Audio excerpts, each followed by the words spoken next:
আল্লাহু আকবার, আল্লাহু আকবার। আলহামদুলিল্লাহ। প্রিয় বন্ধুরা, ইরানের গুরুত্বপূর্ণ তেল রুট স্ট্রেট অফ হরমুজ, সেখানে ইরান চালু করেছে নতুন কন্ট্রোল।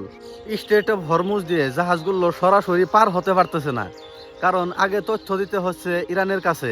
তারপর ইরানের যদি ভালো লাগে বা যে দেশগুলা ইরানের সাপোর্টে, সেই দেশের জাহাজগুলা ইরান যাইতে দিতেছে, আর যদি বিরোধী থাকে সেই জাহাজগুলাকে ইরান যাইতে দিতেছে না।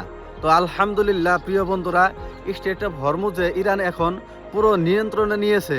আরও কিছু কিছু জাহাজে ইরান নিচ্ছে টোল, যা এক একটি জাহাজে $2 মিলিয়ন পর্যন্ত তারা টোল নিতেছে। এবং ইরান বলেছে এটি কোনো বাধা নয়, বরং নিরাপত্তা নিশ্চিত করার একটি ব্যবস্থা।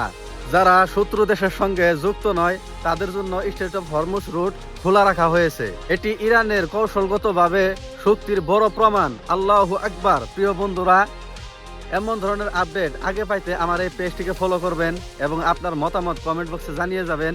এবং ইরানের জন্য বেশি বেশি সবাই দোয়া করবেন, যাতে ইরান এই যুদ্ধে জয় করতে পারে।